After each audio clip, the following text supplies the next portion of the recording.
ఈ రోజే చైత్ర అమావాస్య ఎంతో పవిత్రమైన శక్తివంతమైన రోజు. మరి ఇంతటి విశేషమైన రోజు ఈ కథను విన్నా, చదివినా, చెప్పినా, వినిపించినా జన్మల పాపాలు తొలగి కోటి జన్మల మహాపుణ్యం వస్తుంది. సకల శుభాలు కలుగుతాయి. మరి ఆ కథ ఏంటో ఇప్పుడు ఈ వీడియోలో తెలుసుకుందాం. పూర్వకాలంలో అవంతి నగర సమీప అడవుల్లో ఒక సాధువు జీవించేవాడు. ఆ సాధువు దగ్గరకు అనేక మంది వచ్చి ఎన్నో అద్భుత విషయాలు తెలుసుకుని వెళ్తూ ఉండేవారు. ఇలా ఒకరోజు ఆ సాధువు అక్కడకు వచ్చిన వాళ్లకు ఒక అద్భుత కథను ఇలా చెప్పడం ప్రారంభించాడు. చూడండి నాయనలారా, పూర్వం ఒక ఊరిలో ఒక యువకుడు ఉండేవాడు. అతను చాలా సున్నితమైన మనసు కలవాడు. అతన్ని ఎవరైనా ఏమన్నా అన్నారంటే, లేదా ఏదైనా చిన్న సంఘటన అతన్ని బాధించిందంటే ఆ రోజంతా దాని గురించే ఆలోచిస్తూ ఉండేవాడు ఆ యువకుడు. తనకు జరిగిన సంఘటనలకు కారణం తన దురదృష్టమే, అలాగే ఆ భగవంతుడే అని అనుకునేవాడు ఆ యువకుడు. అదేవిధంగా తన్ని బాధపెట్టిన ఆ వ్యక్తిపై ఎలా అయినా పగ తీర్చుకోవాలి అనుకుని రోజంతా ఆలోచించేవాడు. ప్రతి విషయాన్ని ఇలా అతిగా ఆలోచించడం వల్ల అతను ఎవరితోనూ సరిగ్గా ఉండేవాడు కాదు. అలాగే తాను చేసే పని మీద కూడా ధ్యాస పెట్టేవాడు కాదు. అతను ఎప్పుడూ అశాంతితో రగిలిపోయేవాడు. తన ఈ పరిస్థితిని గ్రహించిన తన మిత్రుడు ఆ యువకుడికి ఒక సలహా ఇస్తాడు. దగ్గర్లో ఉన్న ఒక ముని ఆశ్రమంలో ఒక గురువు ఉన్నాడని ఆయన్ని కలిస్తే నీ సమస్యకు ఏదో ఒక పరిష్కారం చూపిస్తాడని ఆ స్నేహితుడు పలుకుతాడు. దీంతో ఆ యువకుడు తన స్నేహితుడి సలహాపై ఆ ఆశ్రమానికి వెళ్లి గురువుగారిని కలిసి తాను ఎలా అయితే ఒక విషయం గురించి పదే పదే ఆలోచిస్తాడో ఆ గురువుకు వివరిస్తాడు. ఆ యువకుడి సమస్యను విన్న గురువు ఏం మాట్లాడకుండా ఆశ్రమంలోకి వెళ్లిపోతాడు. ఆ గురువు ఏం మాట్లాడకుండా లోపలికి వెళ్లడంతో ఆ యువకుడు ఆశ్చర్యపోతాడు. ఏం చెయ్యాలో అతనికి అర్థం కాదు. కాని అతను అలాగే అక్కడే కూర్చుని ఉంటాడు. కొంత సమయం తర్వాత ఆ ఆశ్రమ గురువు నీళ్లు ఉన్న ఒక చిన్న మట్టి పాత్రతో బయటకు వస్తాడు. బయటకు వచ్చి ఆ యువకుడు ముందు నిల్చుని ఉంటాడు. అప్పుడు ఆ యువకుడు గురువుగారికి నమస్కారం చేయగా, గురువుగారు చెప్పు నాయనా, ఈ పాత్ర యొక్క బరువు ఎంత ఉంటుంది అని అడుగుతాడు. దానికి ఆ యువకుడు ఇలా అంటాడు, స్వామి, నేను ఖచ్చితంగా చెప్పలేను, కానీ దీని బరువు చాలా తక్కువ ఉంటుంది అని సమాధానం చెప్పాడు. మళ్లీ గురువుగారు ఇలా అడుగుతారు, చూడు, నేను కాసేపు ఇలాగే ఈ పాత్రను పట్టుకుని ఈ విధంగానే నిల్చుని ఉంటే ఏమవుతుంది అంటాడు. దానికి ఆ యువకుడు ఇలా అంటాడు, ఏమీ కాదు స్వామి అనగా గురువుగారు ఇలా అడుగుతారు, సరే, ఒకవేళ నేను ఇలాగే 1 గంట సేపు ఈ పాత్రను పట్టుకుని నించుంటే ఏమవుతుంది అడగగా, దానికి యువకుడు ఇలా అంటాడు, స్వామి, అప్పుడు మీ చెయ్యి నొప్పి పుడుతుంది కదా అని సమాధానం చెప్తాడు. అప్పుడు గురువుగారు, చూడు నాయనా, ఒకవేళ నేను ఈ పాత్రను రోజంతా ఇలాగే పట్టుకుని ఉంటే ఏమవుతుంది అని అడుగుతాడు. దానికి ఆ యువకుడు ఇలా సమాధానం చెప్తాడు, స్వామి, అప్పుడు మీరు భరించలేనంత నొప్పితో బాధపడతారు. మీ చెయ్యి పనిచేయకుండా పోవచ్చు అని పలుకుతాడు యువకుడు. దానికి గురువుగారు ఇలా అంటారు, మంచిది నాయనా, అయితే ఇంతసేపు మోసిన ఈ పాత్ర యొక్క బరువు పెరిగిందా అని అడుగుతాడు. దానికి ఆ యువకుడు, లేదు, పెరగలేదు అని సమాధానం చెప్తాడు. అప్పుడు గురువుగారు ఇలా అంటారు, మరి అలాంటప్పుడు నా చెయ్యికి భరించలేనంత నొప్పి ఎందుకు కలుగుతుంది అని అడగ్గా, దానికి యువకుడు, స్వామి, మీరు చాలాసేపు పట్టుకున్నందువల్లే మీ చేతికి నొప్పి అంటాడు. అప్పుడు గురువుగారు, మరి నాకు నొప్పి కలగకుండా ఉండాలంటే ఏం చెయ్యాలి అని అడుగుతాడు. దానికి ఆ యువకుడు ఆ పాత్రను కింద పెట్టేయాలి అని సమాధానం చెప్తాడు. దానికి గురువు, అవును, నీవు చెప్పింది నిజమే, మన జీవితంలోని సమస్యలు కూడా ఇలాగే ఉంటాయి. కొంతసేపు ఆలోచిస్తే ఏం కావు, అదే పనిగా ఎక్కువసేపు ఆలోచిస్తే మనలో భయాన్ని అలాగే అశాంతిని కలిగిస్తాయి అని చెప్పి గురువుగారు యువకుడి వైపు చూస్తూ ఇలా అన్నారు, చూడు నాయనా, మన జీవితంలో జరిగిన సంఘటనలను, మనం చేసిన పొరపాట్ల గురించి ఆలోచించడం ముఖ్యమే, కానీ అంతకంటే ముఖ్యమైనది ఏంటి అంటే వాటి నుంచి పాఠాలు నేర్చుకుని ముందుకు సాగడమే. అదే పనిగా ఒకే విషయం గురించి ఆలోచిస్తే ఆ మట్టి పాత్రలాగా సంఘటనలు నీకు బాధను కలిగిస్తాయి. నీవు గతం గురించి ఆలోచిస్తూ కూర్చుంటే ఈరోజు నీ చెయ్యి జారిపోతుంది. ఆ తర్వాత నీవు భవిష్యత్తులో దీని గురించి కూడా బాధపడతావు. నీవు భవిష్యత్తులో ఎలా ఉండాలి అనుకుంటున్నావో అలా ఉండడానికి ఈ రోజు నుంచి నీవు ప్రయత్నం మొదలుపెట్టు. నీవు గతంలో చేసిన పొరపాట్లను మళ్లీ చేయకుండా ఉండు. నీవు బాధపడ్డం మానేసి ఈ రోజు చేసే పనుల గురించి ఆలోచించు. ఎందుకంటే బాధ అనేది మనిషిని మరణం వరకు తీసుకువెళ్లగలదు. కాబట్టి నిన్ను ఎవరైనా అవమానించిన పరిస్థితులు అలా వచ్చిన దాన్ని మట్టి పాత్ర కింద పెట్టినట్లుగా మర్చిపో. నీ గమ్యం చేరే దిశగా ముందుకు సాగిపో. జరిగిన అవమానం గురించి ఆలోచించకు. ఆ అవమానం గురించి నీవు ఆలోచిస్తే నీకు భవిష్యత్తు అనేదే ఉండదు. జీవితంలో పగ తీర్చుకోవాలి అని ఎప్పుడూ అనుకోకు. అదంతా భగవంతుడే చూసుకుంటాడు. నవ్వుతూనే గమ్యాన్ని చేరే దిశగా రోజు ముందుకు సాగిపోవాలి అని ఆ గురువుగారు యువకుడికి చెప్పి యువకుణ్ణి దీవించగానే యువకుల్లో ఉన్న ఆందోళనలు అన్నీ దూరమైపోయాయి. గురువుగారికి ధన్యవాదాలు చెప్పాడు ఆ యువకుడు. ఇలా సాధువు అక్కడ ఉన్నవారికి ఈ కథను చెప్పగానే వారంతా ఎంతో సంతోషించారు. ఒక మంచి విషయం నేర్చుకున్నందుకు అందరూ ఎంతో సంతోషించి సాధువుకు ధన్యవాదాలు తెలియచేశారు. ఎవరైతే ఈ పవిత్ర కథను వింటారో లేక చెప్తారో లేక చదువుతారో వారికి సకల శుభాలు కలుగుతాయి. ఈరోజు తప్పకుండా వినాల్సిన మరొక కథ గురించి ఇప్పుడు తెలుసుకుందాం. ఈ కథను విన్నంతనే సకల శుభాలు కలుగుతాయి, ఐశ్వర్యం సిద్ధిస్తుంది, సకల పాపాలు తొలగిపోతాయి. మరి ఆ కథ ఏంటి అంటే, పూర్వం అవంతి అనే నగరముండేది. ఆ నగరంలో నంది అనే శివభక్తుడు ఉండేవాడు. అతను మిక్కిలి ధనవంతుడు. ఎంతటి ధనవంతుడైనా శివభక్తిని విడువక ఎంతో భక్తి శ్రద్ధలతో నిత్యము శివారాధన చేసేవాడు. ఆ పట్టణానికి తూర్పు దిక్కున ఒక అడవి ఉంది. ఆ అడవిలో ఒక శివలింగం వెలిసింది. అది గమనించిన నంది అక్కడ గుడి కట్టాలని నిర్ణయించుకున్నాడు. అదీకాక అతని దగ్గర చాలా ధనముంది. ఎవరి సహాయం అవసరం లేకుండానే దేవాలయాన్ని నిర్మించి నిత్యము పంచామృతాలతోనూ పుష్పాలతోనూ సువర్ణాభిషేకాలతోనూ మంత్రపూర్వకంగా ఆ మహాశివయ్యను పూజిస్తూ ఉండేవాడు. ఈ విధంగా చాలా రోజులు గడిచిపోయాయి. ఈ విధంగా నంది నిత్యము ఆ గుడిలో శివలింగానికి పూజలు చేస్తూ ఉండేవాడు. ఇలా ఉండగా ఒకరోజు ఆ పట్టణానికి దగ్గరలో ఒక గ్రామంలో నివసించే కిరాతుడు అంటే వేటగాడు తన కులవృత్తి ప్రకారం పక్షి వేటకై బయలుదేరి అడవిలోకి ప్రవేశించాడు. ఆ విధంగా అడవిలో తిరిగి తిరిగి వేట ముగించుకుని అలసిపోయి ఇంటికి వెళ్లే మార్గంలో అడవిలో ఉన్న శివాలయాన్ని చూశాడు. వెంటనే ఆ కిరాతుడు శివాలయంలోకి ప్రవేశించాడు. అక్కడ గుడిలోకి వెళ్లి శివలింగాన్ని చూసిన వెంటనే ఆ కిరాతుడికి ఏదో తెలియని భక్తి భావం కలిగింది. ఆ విధంగా శివలింగానికి పూజ చెయ్యాలి అనే బుద్ధి పుట్టింది. కాని ఆ దట్టమైన అడవిలో ఆ మహాశివుణ్ణి పూజించడానికి ఏమీ దొరకలేదు అతనికి. అన్నిటికీ భగవంతుడే ఉన్నాడు అనే నమ్మకంతో దగ్గర్లో ఉన్న సరస్సు దగ్గరకు వెళ్లి నోట్లోకి కొన్ని నీళ్లు తీసుకుని పుక్కిట పట్టి అక్కడ ఉన్న మారేడు ఆకులను కొన్ని తీసుకుని ఆలయంలోకి ప్రవేశించాడు.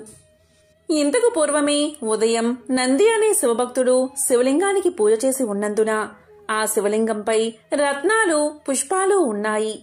వాటిని కిరాతకుడు తీసి పారవేసి తన నోట్లో పుక్కిట పట్టిన నీటిని అభిషేకానికి వినియోగించి తాను తీసుకువచ్చిన మారేడు ఆకులతో శివలింగాన్ని పూజించి తాను వేటాడిన పక్షి మాంసాన్ని శివయ్యకు నివేదన చేసి ఎంతో భక్తితో ఆ శివలింగాన్ని ఆలింగనం చేసుకుని ప్రదక్షిణలు చేసి నమస్కారం చేసి కొంతసేపు ధ్యానం చేసి తరువాత తన నివాసానికి చేరుకున్నాడు.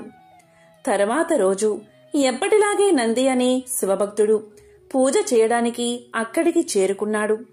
తనతో పాటు ఒక బ్రాహ్మణుణ్ణి కూడా తీసుకువచ్చాడు. వారిద్దరూ గుడిలోకి ప్రవేశించి చూడగా అంతా అపరిశుభ్రంగా ఉంది. ఇలా అపరిశుభ్రంగా ఎవరు చేశారని నంది బాధపడి ఆ స్థలాన్నంతా శుద్ధి చేశాడు. తరువాత యథావిధిగా తన పూజను ముగించుకుని తన గృహానికి చేరుకున్నాడు.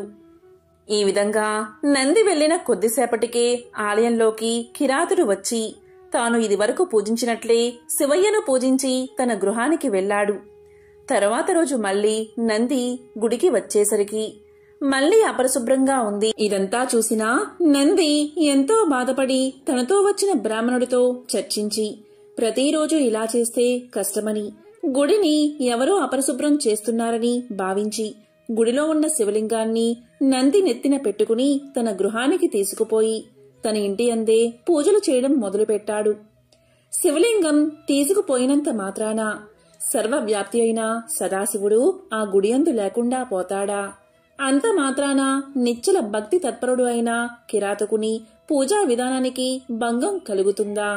ఎప్పటిలాగే కిరాతుడు శివారాధనకై గుడికి చేరుకున్నాడు. కాని అతను గుడిలోకి వెళ్లి చూసేసరికి అక్కడ శివలింగం కనిపించలేదు. ఆ క్షణమే అతను విచారం చెందాడు. విచారంతో పాటు ఏడవసాగాడు. అలా ఏడుస్తూ అప్పుడు అతను తన 2 చేతులు జోడించి, స్వామి, నిన్ను ఎలా పూజించాలో నాకు తెలియదు. రత్నాలతో పూజించడానికి నేను పేదవాడిని. పువ్వులతో పూజించడానికి నేను ఆ పువ్వులను కలిగి లేను. నా హృదయమనే పువ్వునే నీకు అర్పించి పూజ చేస్తున్నాను. నా పూజా విధానంలో ఏదైనా తప్పు ఉంటే నన్ను మందలించు. అంతేకాని నీవు ఇలా కనిపించకుండా ఉండకు. నీకు ఇది తగదు. సదాశివ, నీవే కనిపించకుండా ఉంటే నాకు ఈ లోకంతో పనేలేదు. నీ కుమారుడిపై కోపగించడం తగదు. స్వామి, ఎప్పటిలాగే నాకు కనిపించి నా పూజను స్వీకరించు. నన్ను మన్నించు. నేను నిన్ను పూజిద్దామని ఇక్కడకు వచ్చాను. కాని నాకు కనిపించకుండా ఉండడం భావ్యమా? నీవు నాకు కనిపించకపోతే ఇక్కడే నీ ఎదుటే నిన్ను తలుచుకుంటూ నా ప్రాణాలు విడుస్తాను అని అనేక విధాలుగా ప్రార్థించాడు. కాని పరమేశ్వరుడు సాక్షాత్కరించలేదు. ఆ విధంగా మరికొంతసేపు వేడుకున్నాడు. అయినా పరమేశ్వరుడు అతనికి కనిపించలేదు. అప్పుడు ఎంతో భక్తిపరాయుడైన ఆ కిరాతుడు తన జీవితంపై విరక్తి చెంది ఇక ఈ జన్మ నాకు అవసరం లేదని భావించి హరహర అంటూ నామస్మరణ చేస్తూ తన దగ్గర ఉన్న కత్తితో ఒక్క వేటున తన శిరస్సును ఖండించుకున్నాడు. వెంటనే అతని తలను అంటించడానికి కైలాసం నుంచి పరమేశ్వరుడు ప్రత్యక్షమయ్యాడు. అప్పుడు దేవదుందుబులు మోగాయి. పూలవాన కురిసింది. సకల దేవతలు మహేశ్వరుణ్ణి కీర్తించారు. నారదుడు శివగీతాన్ని పాడుతూ నృత్యం చేస్తూ వచ్చాడు. ఈ విధంగా ప్రకృతి అంతా ఎంతో రమణీయంగా మారింది. అంతటా శివభక్తుడైన నంది భక్త శిఖామణియగు కిరాతుణ్ణి దర్శించడానికి గుడిలోకి ప్రవేశించాడు. అతను గుడిలోకి రాగానే పరమేశ్వరుని ముందు చేతులు కట్టుకుని నిల్చున్న కిరాతుడు కనిపించాడు. మరుక్షణమే ఆ నంది తన అవివేకానికి సిగ్గుపడి సదాశివయ్యను అనేకసార్లు భక్తితో ధ్యానించి భక్తాగ్రేసుడువైన కిరాతుణ్ణి కౌగలించుకుని ఇలా పలికాడు. అన్నా, నీ మూలంగా నా జన్మ తరించింది. ఇది వరకు కేవలం నిన్ను మూర్ఖుడిగా అనుకున్నాను. నన్ను క్షమించు. అసలు నిజమైన భక్తుడు అంటే నీవే అని కీర్తించాడు. అప్పుడు మహాశివుడు నందిని చూసి, ఓ భక్తా, నంది, నీవు కూడా నాకు నచ్చిన వాడవే. మీరిద్దరూ సూర్యచంద్రులు ఉన్నంత వరకు నా వద్దనే ఉండండి అని పలికి ఆ మహాశివుడు వారిని తీసుకుని కైలాసానికి చేరుకున్నాడు. కాబట్టి భగవంతుణ్ణి పూజించడానికి జాతి మత విభేదాలు ఉండవు. పూజా సామగ్రి రత్నాలు పువ్వులు ముఖ్యం కాదు. నిర్మలమైన భక్తితో నిశ్చలమైన మనసుతో పూజిస్తే ఆ మహాశివుడు ఎంతో సంతోషిస్తాడు. భగవంతునిపై మనసు లగ్నం చేసి సమాజంలో మంచిగా బతికే వాళ్లను, ఇతరులకు హాని తలపెట్టని వారిని, పరులకు సేవ చేసేవారిని, సహాయం చేసేవారిని ఆ మహాశివుడు ఎప్పటికీ మర్చిపోడు. పూర్వం కృతయుగంలో వంగా అను దేశంలో బబ్రు వాహనుడు అనే రాజు ఉండేవాడు. అతనిది విశాలమైన రాజ్యం. సమర్థవంతమైన పరిపాలనతో తన రాజ్యాన్ని శత్రువుల బారిన పడకుండా రక్షిస్తూ ధర్మ మార్గాన పాలన సాగిస్తూ ఉండేవాడు. అతని యుగం కృతయుగం అంటే సత్యయుగం కదా. భూమికి 4 దిక్కులా సత్యమే వర్ధిల్లేది. అలాంటి కాలంలో సత్యానికే పాఠాలు చెప్పే విధంగా పాలన సాగించేవాడు బబ్రు వాహనుడు. బబ్రు వాహనుడు అంటే అర్జునుడి కొడుకు కాదు, కేవలం పేరుకు మాత్రమే బబ్రు వాహనుడు.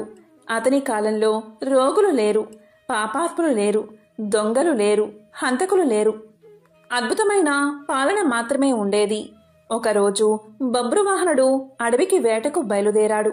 100 గుర్రాలపైన స్వారీ చేస్తూ వెంబడి 100 మిత్రులు, వందలాది మంది సైనికులు, వీరందరి అవసరాలు తీర్చే సేవకులు రాజును అనుసరించారు. అద్భుతమైన అట్టహాసం, హడావిడితో వేట కొనసాగింది.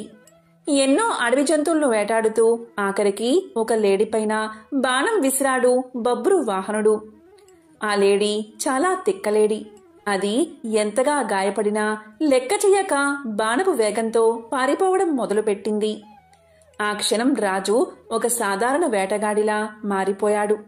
తన వెంట మిత్రులు ఉన్నారని, పరివారం ఉందని మరిచిపోయి తప్పించుకోబోతున్న లేడి వెంటపడి తాను కూడా వేగంగా పరిగెత్తాడు. చివరికి అడవిలో ఒంటరిగా మిగిలిపోయాడు. కాని ఎలాగోలాగా లేడిని పట్టుకోగలిగాడు. అయితే అందుకోసం చాలా సమయాన్ని కేటాయించాల్సి వచ్చింది. లేడి వెంట పరుగులు తీస్తున్నంతసేపు అతనికి ఆకలి దప్పికలు అర్థం కాలేదు. కాని లేడి చిక్కి లక్ష్యం పూర్తి కాగానే అతని ఆకలి దప్పికలు చుట్టూ ముట్టాయి. అంతసేపు లేడి కొరకు వేటాడిన రాజు ఆకలి దాహాలను తీర్చుకోవడం కోసం వెతుకులాట మొదలుపెట్టాడు. అదృష్టవశాత్తు అక్కడికి సమీపంలోనే ఒక సరస్సు కనబడింది. అందులో ముందుగా స్నానం చేసి తరువాత నీరు తాగి ఒడ్డున ఉన్న ఒక చెట్టు కింద తన పరివారం కోసం ఎదురు చూస్తూ విశ్రాంతి తీసుకోసాగాడు. అనుకోకుండానే రాజుకు నిద్ర ముంచుకు వచ్చి కనులు మూతపడసాగాయి. ఈలోగా సమీపంలో కలకలం వినబడింది. రాజు కలవరపడుతూ కళ్ళు తెరిచి చూశాడు. అతనికి సమీపంగా ఎదురుగా 100 ప్రేతాలతో కలిసి ప్రేతవాహనుడు అనే పేరుగల ప్రేతరాజు అక్కడికి వచ్చాడు. ప్రేతాలంటికి ఎముకలకు బిగుతుగా చర్మాన్ని అతికించినట్లుగా ఉన్నాయి. ఎక్కడా కూడా అంగుళం మందం మాంసమైనా లేదు. వాటి ఆకారాలు భయం గొలిపేలా ఉన్నాయి. ప్రేతాలు హఠాత్తుగా కనబడితే ఎవరికైనా భయం కలుగుతుంది. కాని అక్కడ ఉన్నది యుద్ధరంగంలో పరాక్రమాన్ని ప్రదర్శించే బబ్రువాహన మహారాజు. అందువల్ల ముందుగా కొంచెం కలవరం కలిగిన వెంటనే తన విల్లును అందుకుని ప్రేతాలపైకి ఎక్కుపెట్టాడు మహారాజు. కాని బాణం వదలకుండా వారితో ఇలా అన్నాడు. ఎవరు మీరంతా? ఇంత భయంకరంగా ఉన్నారు? ఎక్కడ్నుంచి వచ్చారు? మీ శరీర ఆకృతులు ఇంత వికృతంగా ఉన్నాయేమిటి అని అడిగాడు. అప్పుడు ప్రేతాల నాయకుడైన ప్రేతవాహనుడు రాజుతో ఇలా పలికాడు. మహారాజా, మీ దర్శన భాగ్యం వల్ల మాలో ప్రేతభావం నశించిపోయింది. మాకు ఉత్తమ గతులు ఇక లభించే తీరతాయి అన్నాడు. ప్రేతవాహనుడి మాటలు రాజుకు అర్థం కాలేదు. అదే విషయం రాజు ఇలా అన్నాడు. ఓ ప్రేతమా, నువ్వేమి మాట్లాడుతున్నావు? నాకు అర్థం కావడం లేదు. నాకు అర్థమయ్యేలా చెప్పు అన్నాడు.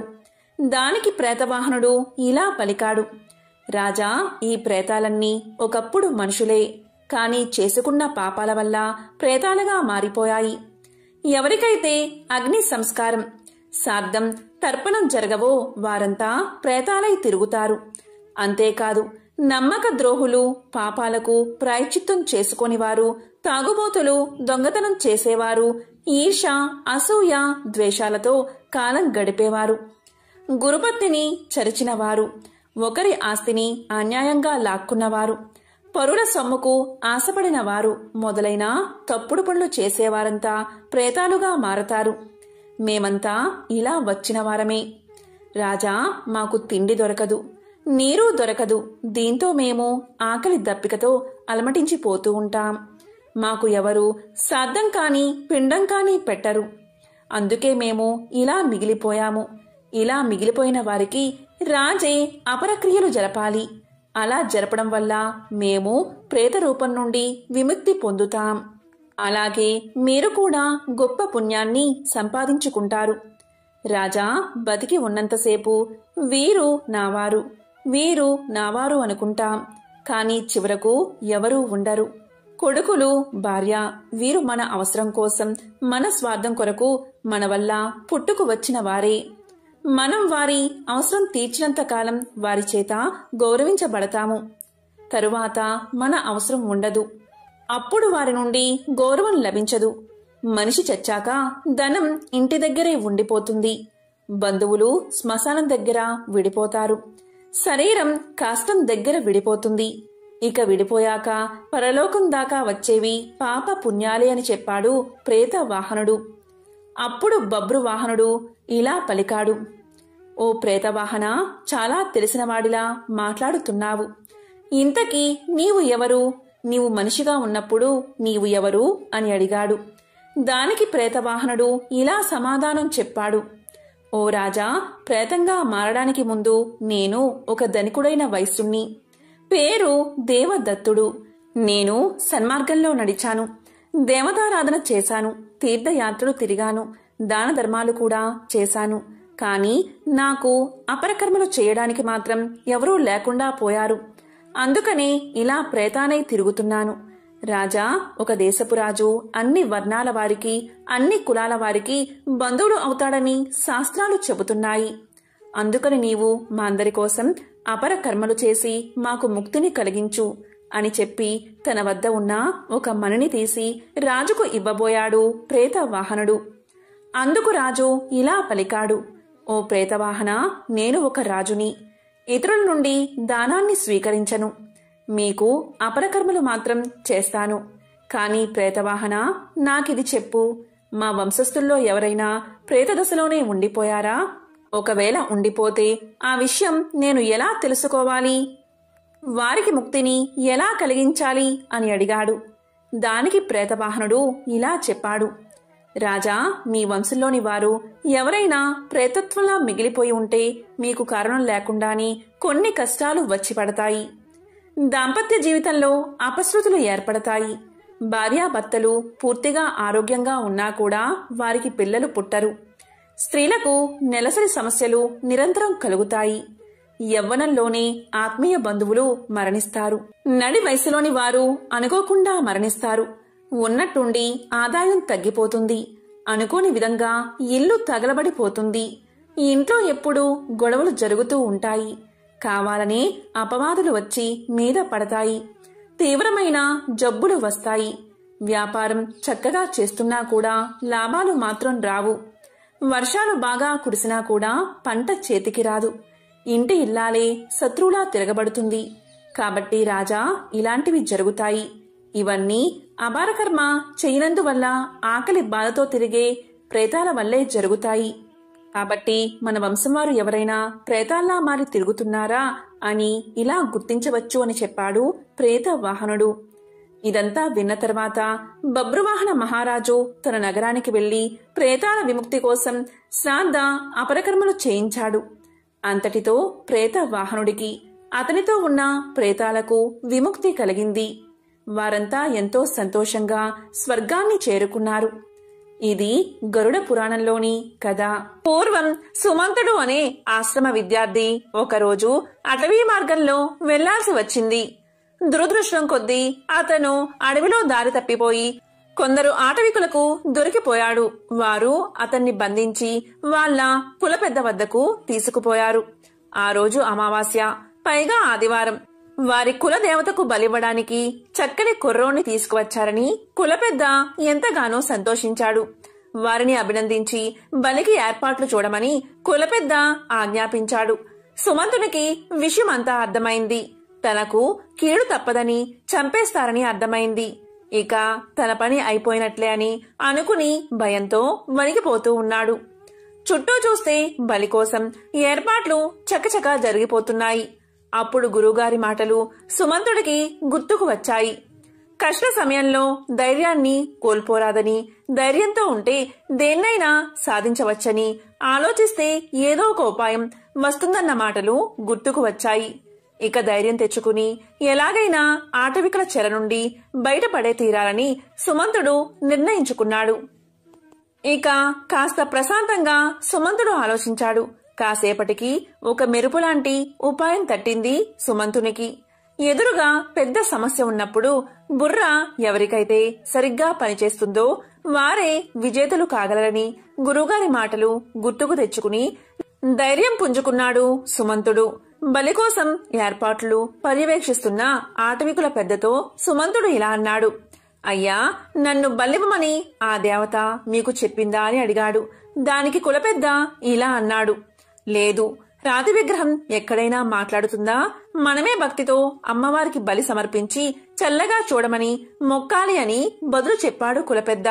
దానికి సుమంతుడు ఇలా అన్నాడు. అదేమిటి, మీ దేవత మీతో మాట్లాడదా? ఎంతో విడ్డూరంగా ఉందే. ఏదో తప్పు చేసి ఉంటారు మీరు, అందుకే మీతో మాటలు మానేసింది అమ్మవారు అన్నాడు.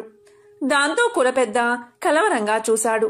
అదే అదనుగా సుమంతుడు మరింత ధైర్యం తెచ్చుకుని ఇలా అన్నాడు. మీతో మాట్లాడడం లేదు కాని నాతో మాట్లాడుతుంది అమ్మవారు. అదే విచిత్రమన్నాడు. ఆ మాటలు విన్నా అక్కడ ఉన్నవారంతా ఒక్కసారిగా తుళ్లిపడ్డారు. దీంతో కులపెద్ద కాస్త తేరుకుని, ఏమిటి, మా దేవత నీతో మాట్లాడుతుందా? అది మేము నమ్మాలా అని వెటకారంగా అడిగాడు.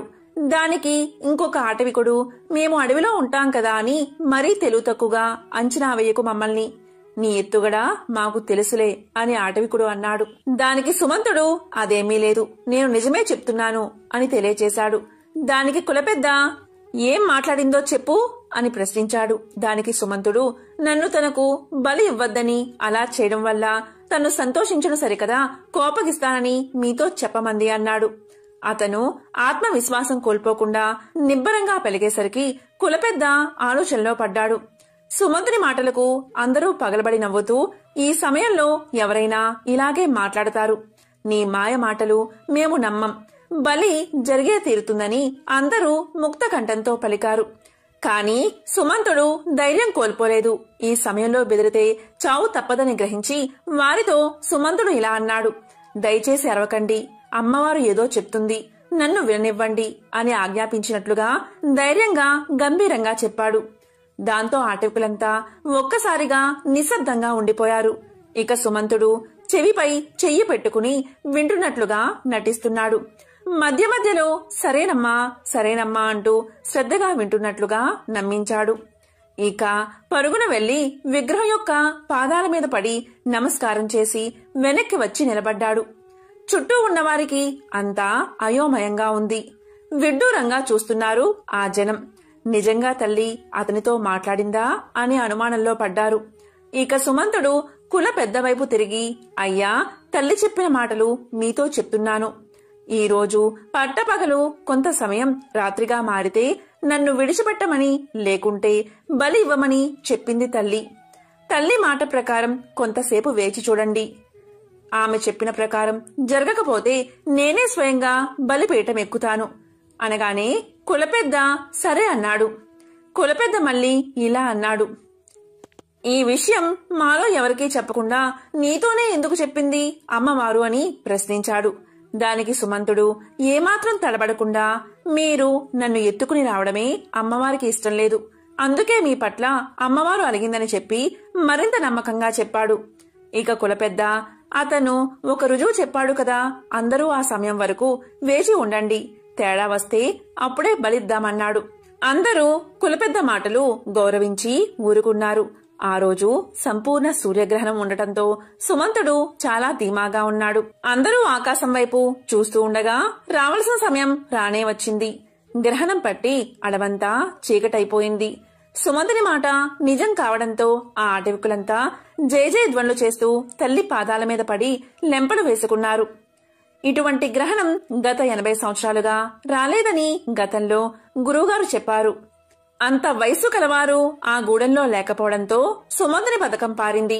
ఆటవికులు సుమంతుని పట్ల ఎంతో భక్తితో గురుకులం తోవ వరకు దిగబెట్టి క్షమించమని వేడుకున్నారు. ఇక సుమంతుడు ఊపిరి పీల్చుకుని ఆశ్రమం చేరుకున్నాడు. శ్రీ లక్ష్మీ నరసింహ పురాణంలోని పుండరీక చరిత్ర గురించి తెలిపే ఈ పవిత్ర కథను ఇప్పుడు విందాం. పూర్వం భరద్వాజ మునీంద్రుడు సూతుణ్ణి ఇలా అడిగాడు. ఓ సూత మహర్షి, మానవ జన్మ యొక్క పరమార్థం తెలుసుకోవాలి అంటే ఏం చెయ్యాలి? సంసార బంధం నుంచి విముక్తి కలిగించే దివ్య సాధనం ఏమిటి అని అడిగాడు. దానికి సూతుడు ఇలా సమాధానం చెప్పాడు. ఓ భరద్వాజ మునీంద్ర, కలియుగంలో మానవులు ముక్తిని పొందాలి అంటే ఏం చెయ్యాలో వివరించే ప్రాచీన ఇతిహాసాన్ని నీకు చెప్తాను. శ్రద్ధగా విను అని ఇలా చెప్పడం ప్రారంభించాడు. పూర్వకాలంలో పుండరీకుడు అనే పేరుగల ఒక బ్రాహ్మణుడు ఉండేవాడు. అతను బుద్ధిమంతుడు, విద్యావంతుడు, సంపన్న కుటుంబంలో పుట్టాడు. ఉపనయనం అయిన తర్వాత యథావిధిగా బ్రహ్మచర్యాన్ని పాటిస్తూ సమర్థులైన ఉపాధ్యాయుల దగ్గర వేద శాస్త్రాధ్యయనం చేశాడు. పుండరీకుడు చక్కటి తెలివితేటలు ఉన్నవాడు. కొంతకాలంలోనే వేదాధ్యయనం, శాస్త్ర పాఠాలు ముగించుకుని విద్యావంతుడై ఇంటికి చేరుకున్నాడు. ఇక తల్లిదండ్రులు విద్యావంతుడు, యుక్త వయసుడు అవడం వల్ల పుండరీకుడికి వివాహం చెయ్యాలని తలచి పుండరీకుణ్ణి ఇలా అడిగారు. వివాహం చెయ్యాలి అని తమ ఆశను పుండరీకుడికి చెప్పారు. దానికి పుండరీకుడు అతని తల్లిదండ్రులారా, తొందరపడకండి, నేను చెప్తాను అని ఏకాంతంగా ఒక ప్రదేశంలో కూర్చుని మానవ జీవితాన్ని విమర్శించుకున్నాడు. అతనికి సంసారం ఒక ముళ్ల పొదలా అనిపించింది. తల్లిదండ్రులను, అన్నదమ్ములను, మిత్రులను అందర్నీ వదిలిపెట్టి ఇల్లు వదిలి దేశ సంచారం కోసం బయలుదేరాడు. అక్కడా ఇక్కడా దొరికే కాయలు తింటూ ఆకలి తీర్చుకుంటూ ఇలా అనుకున్నాడు. జీవితం నీటి బుడగ వంటిది. ఈ జీవితాన్ని ఎవరూ నమ్మకూడదు. క్షణక్షణానికి మారిపోయే శరీర స్థితిని నమ్మి బతకడం అనేది అర్థం లేనిది. శరీరం, అందం శాశ్వతం కాదని పురాణం చెప్పిన ప్రకారం ఈ భూమి మీద ఉన్న తీర్థాలు సేవించాలని నిర్ణయించుకున్నాడు పుండరీకుడు. ఇక గంగా, యమున, గోదావరి మొదలైన నదుల్లో మునిగి క్షేత్రాల్లో నివసించి ఆయా దేవతలను దర్శించి సాత్విక ఆహారాన్ని భుజిస్తూ అలా ఇలా తిరుగుతూ చివరికి శాలిగ్రామం అనే పుణ్యక్షేత్రాన్ని చేరుకున్నాడు. అక్కడ భక్తులను, పుణ్య జలాలను చూసి ముచ్చటపడ్డాడు. ఇది నా నిర్ణయానికి అనుగుణంగా ఉందని అక్కడ బసను ఏర్పాటు చేసుకున్నాడు. తాను గురువుల వల్ల తెలుసుకున్న ప్రాణాయామం మొదలైన యోగా శాస్త్రాన్ని ఆచరణలో పెట్టి తీర్థ స్నానం, భగవద్ధ్యానం సంకల్పం చేస్తూ అక్కడ చాలా కాలం గడిపాడు. అలా ఉండగా ఒకరోజు నారద మహాముని అక్కడికి చేరుకున్నాడు. దీంతో పుండరీకుడు నారదుని యొక్క దివ్య తేజస్సును చూసి ఆశ్చర్యంతో నారదుడికి స్వాగతం చెప్పి తన పర్ణశాలకు తీసుకుని పోయాడు. ఇక స్వాగత మర్యాదలన్నీ చేసి ఆసనంపై కూర్చోబెట్టాడు. అప్పుడు నారదుడు ఆనందంతో ఆసనంపై కూర్చుని మౌనంగా పుండరీకుణ్ణి పరిశీలనగా చూశాడు. దాంతో పుండరీకుడు ఇలా పలికాడు. మహాత్మా, మీరు ఎవరు? నన్ను తరింప చేయడానికి ఈ రూపంలో వచ్చిన శ్రీమన్నారాయణుడే అనుకుంటున్నాను అని అనగా నారదుడు ఇలా పలికాడు. పుండరీక, నన్నందరూ నారదుడు అని పిలుస్తారు. నేను నిన్ను చూద్దామని వచ్చాను. భక్తి శ్రద్ధలు కల భక్తుణ్ణి చూస్తే పుణ్యం వస్తుందని భగవంతుడే అన్నాడని చిరునవ్వుతో నారదుడు చెప్పాడు. ఇక నారదుడి మాటలు వినగానే పుండరీకుడు లేచి తన 2 చేతులు జోడించి నమస్కారం చేసి, నారద మహర్షి, నా జన్మ సార్థకమైనది. మీ దర్శనం దైవ దర్శనమే నాకు. కాబట్టి నాకున్న సందేహాలను తీర్చండి అని ఇలా పలికాడు. ఓ నారద మహర్షి, పరమార్థ సాధనకు ప్రధానమైన సాధన ఏదో, మానవ జన్మకు సంసార విముక్తికి చేయవలసిన కార్యమేంటో తెలిపి నన్ను ధన్యుణ్ణి చెయ్యండి అని ప్రార్థిస్తున్నాను అన్నాడు. ఇక నారద మహర్షి, పుండరీక కూర్చో, చెప్తాను అన్నాడు. ఇక పుండరీకుడు పరమానందంతో కూర్చున్నాడు. పరమాత్మ జ్ఞాన విషయాన్ని నారదుడు ఇలా చెప్పాడు. పుండరీక, శాస్త్రాలు చెప్పిన కర్మలు చాలానే ఉన్నాయి. అలాగే ధర్మ మార్గాలు కూడా అనేకం ఉన్నాయి. ఒక్కొక్కరు ఒక్కొక్క విధంగా చెప్పిన మతము కూడా ఉంది. అదంతా అలా ఉండని వాటన్నిటి గురించి నా తండ్రి చెప్పిన పరమ రహస్యమైన ఆధ్యాత్మిక తత్వ విషయాన్ని, సంసార బంధం నుండి విడుదల కలిగించేది అయిన విషయాన్ని చెప్తాను విను అని ఇలా చెప్పసాగాడు. పుండరీక, నారాయణుడే పరబ్రహ్మ, పరతత్వం, పరంజ్యోతి, సర్వజీవుల ఆత్మ పరమాత్మ నారాయణుడే. ఈ జగత్తు లోపల పైన వ్యాపించి ఉన్నది నారాయణుడే. ఓం నమో నారాయణాయ, ఓం నమో నారాయణాయ అని నిశ్చలమైన మనస్సుతో నిత్యము ధ్యానం చేస్తూ జపిస్తే చాలు. అదే పరమజ్ఞానం. దీన్ని తెలిపే పరమార్థమూ లేదు అని చెప్పాడు నారదుడు. అన్ని శాస్త్రాలను, అన్ని మతాలను, అందరి శాసనాకారులు చెప్పింది పరిశీలించి నేను చెప్పేది ఇది ఒక్కటే. కాబట్టి పుండరీక, అదా ఇదా అని భ్రాంతిని కలిగించే శాస్త్ర వాక్యాలు మర్చిపో. నారాయణ్ణే ధ్యానించు. అలా చేస్తే విష్ణు సాన్నిధ్యాన్ని పొందుతావు. ఓం నమో నారాయణాయ అనే మంత్రాన్నే జపించు. ఇదే సర్వార్థ సాధనమని చెప్పి నారదుడు వెళ్ళిపోయాడు. ఇక పుండరీకుడు నారాయణ మంత్ర జపంతో, నారాయణ నామస్మరణతో ఎంతో భక్తితో ధ్యానించసాగాడు. ఈ విధంగా శాలిగ్రామ క్షేత్రంలో చిరకాలం తపస్సు చేశాడు. అతని భక్తికి మెచ్చి శ్రీ మహావిష్ణువు వెంటనే ప్రత్యక్షం అయ్యాడు. ఇక శ్రీ మహావిష్ణువును చూసి ఎంతో సంతోషంతో పుండరీకుడు సాష్టాంగ నమస్కారం చేసి లేచి చేతులు జోడించి ప్రార్థించాడు. అప్పుడు శ్రీహరి ఇలా పలికాడు, పుండరీక, నీకు కావలసిన వరం ఏమిటో కోరుకో అన్నాడు. దానికి పుండరీకుడు, ప్రభూ, ఏమి కోరాలో నాకు తెలియదు, మీరేమిచ్చినా సంతోషమే అన్నాడు. ఇక శ్రీహరి చిరునవ్వు నవ్వి, సరే ఇటురా, ఈ గరుడ వాహనంపై నా వెనుక కూర్చో, నాతో వైకుంఠానికి రా, నా రూపాన్ని ధరించి నిత్యము నా వెనుకే ఉండు అని చెయ్యి పట్టుకుని వాహనం మీదకి తీసుకున్నాడు. ఆ సమయంలో దేవదుందుబులు మోగాయి. దేవతలు పుష్పవర్షాన్ని కురిపించారు. ఈ విధంగా పుండరీకుడు శ్రీహరితో కలిసి వైకుంఠానికి చేరుకున్నాడని సూతుడు భరద్వాజ మునితో చెప్పాడు. కాబట్టి భరద్వాజ శ్రీ మహావిష్ణువును నమ్మి కీర్తించడం వల్ల కలియుగంలో మానవులకు మోక్షం లభిస్తుంది. ఇదే మోక్షప్రదం, బ్రతికి ఉన్నంతకాలం సుఖాన్ని కలిగిస్తుంది అని సూతుడు చెప్పాడు. ఇది విన్న భరద్వాజ మహాముని సంతోషంతో, సూత, ఎంతో పరమార్థాన్ని వివరించావు, ధన్యుణ్ణి అయ్యాను అన్నాడు.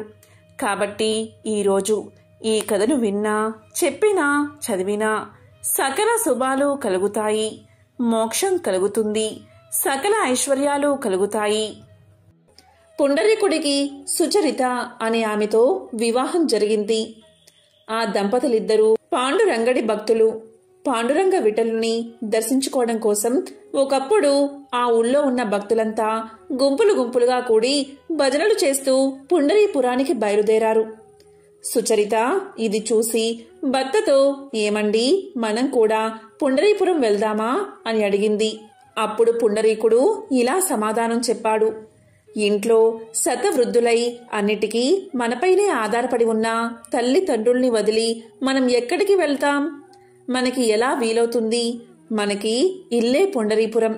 ఆ పాండురంగ విఠలుణ్ణి మనసులోనే ధ్యానించుకుంటూ ఈ ముసలి దంపతులకు సేవ చేయడం కన్నా మనకి మరొక ఆలోచన ఉండకూడదు అన్నాడు పుండరీకుడు. మనసులో గట్టిగా ఆ భక్తులతో పాటు వెళ్ళాలి అని ఉన్న సుచరిత పైకి ఏమీ అనక ఊరుకుంది. తక్కిన భక్తులంతా అనుకున్న ప్రకారం బయలుదేరి పుండరీపురం వెళ్లిపోయారు. ఆ వెళ్లిన భక్తులకు కూడా ఇళ్లల్లో ముసలి తల్లిదండ్రులో లేక రోగిష్టి భర్తలో, భార్యలో, పిల్లలో లేకపోలేదు. కాని వాళ్ళు పుండరీకుడి మళ్ళే మనం వెళితే వీళ్ల గతేమి కాను అని ఆలోచించకుండా ఎవళ్ళ కర్మ వాళ్ళది, వీళ్ల కోసం మనం పుండరీపురం వెళ్లడం మానుకుంటామా అని నిశ్చింతగా చక్కాపోయారు. పుండరీకుడు మటుకు తాను పుండరీపురం వెళ్లలేకపోయినందుకు కొంచెమైనా బాధపడలేదు. ప్రతిరోజు పొద్దున్నే లేచి తల్లిదండ్రులకి సేవ చేసేవాడు. పాపం వాళ్ళు కూర్చుంటే లేవలేని ముసలి వాళ్ళు. వాళ్ళకి వెచ్చటి నూనె ఒళ్లంతా రాసి నలుగు పెట్టి గోరువెచ్చని నీటితో స్నానం చేయించేవాడు. తెల్లటి, మెత్తటి, శుభ్రమైన తువ్వాలతో తుడిచి తేలిక బట్టలు కట్టించేవాడు. చెయ్యి ఊత ఇచ్చి లోపలికి తీసుకువచ్చి దేవతార్చన పీఠానికి ఎదురుగా పీటల మీద కూర్చోబెట్టి తండ్రికి సంధ్య వార్చుకునే నిమిత్తం జారీ తెచ్చి ఇచ్చేవాడు.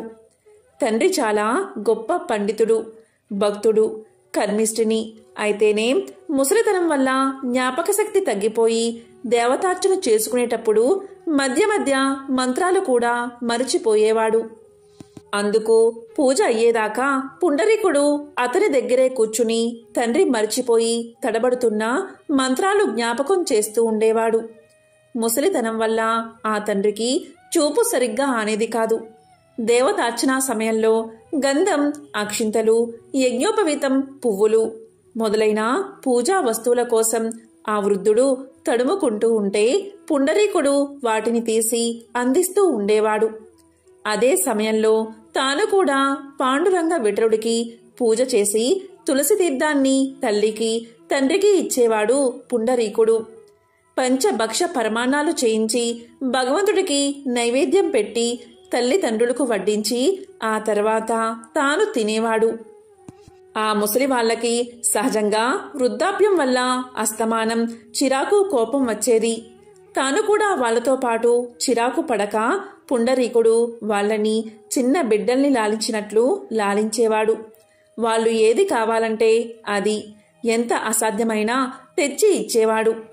పుండరీకుడు ఈ విధంగా తల్లిదండ్రులకు సేవ చేస్తూ ఉండిపోగా భక్తులంతా జయ పాండురంగ విఠలే అని భజన చేస్తూ పుండరీపురం చేరుకున్నారు. వాళ్ళు ఆలయంలో ప్రవేశించేసరికి పాండురంగడు గుడిలో లేడు. ఆ పీఠం ఖాళీగా కనబడింది. స్వామి ఏడి, స్వామి ఏడి అంటూ భక్తులంతా కలవరపడ్డారు.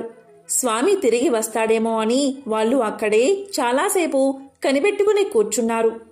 ఆ రోజల్లా స్వామి తిరిగి రాకపోయేసరికి వాళ్ళు చక్కాపోయి మళ్లీ మర్నాడు వచ్చి చూశారు.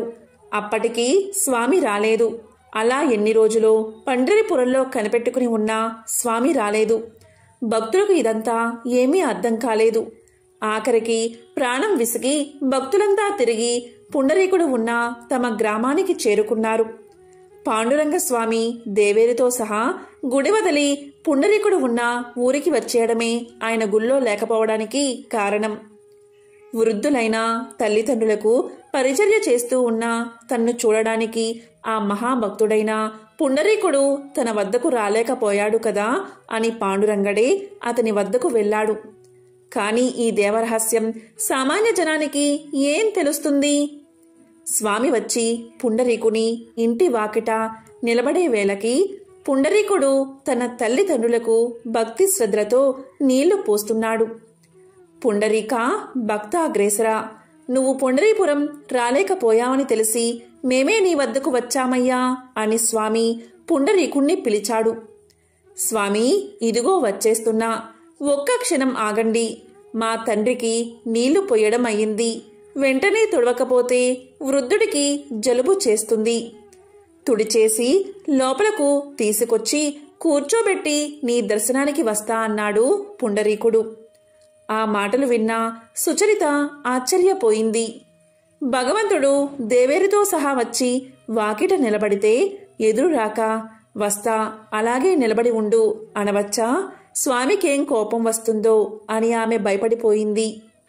కాని శాంతమూర్తి అయిన స్వామికి కొంచెం కూడా కోపం రాలేదు. వచ్చి వాకిట పడికట్టు మీద నిలబడ్డవాడు అలాగే నిల్చుండిపోయాడు.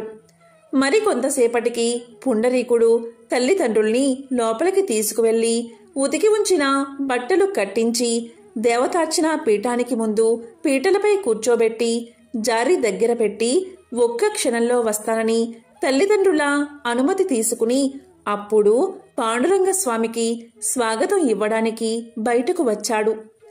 పిలవగానే వెళ్ళక ఇంత ఆలస్యం చేయడం, పైగా పని చూసుకువచ్చే వరకు ఉండమనడం ఎంత పొరపాటు! అందులోనూ కేవలం స్వామితోనా ఇటువంటి జవాబు చెప్పడం? స్వామి కోపంతో భర్తని ఏమంటాడో అని సుచరిత పాండురంగడికేసి చూస్తూ ఉంది. ఏం చిత్రమో!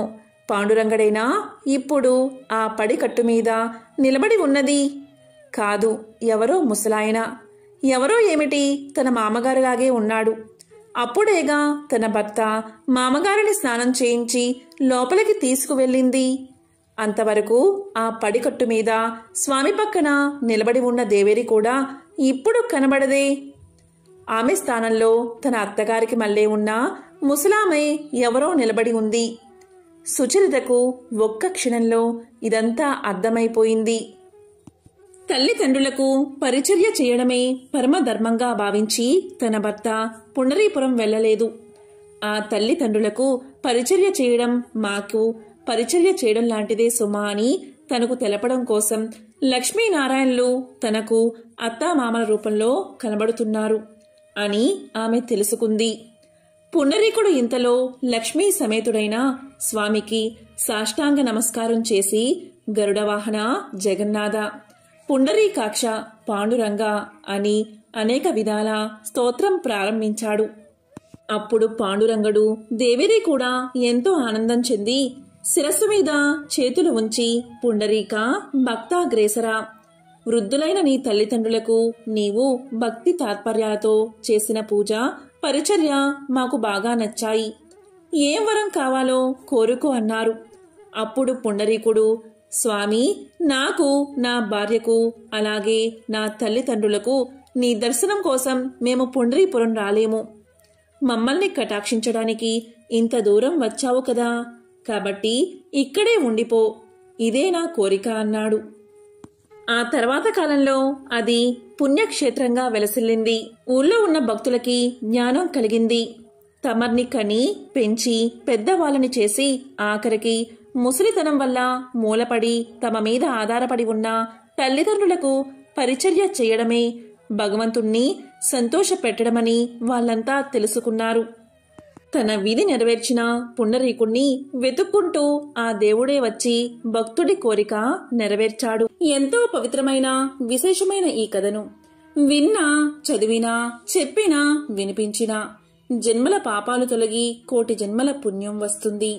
సకల శుభాలు కలుగుతాయి.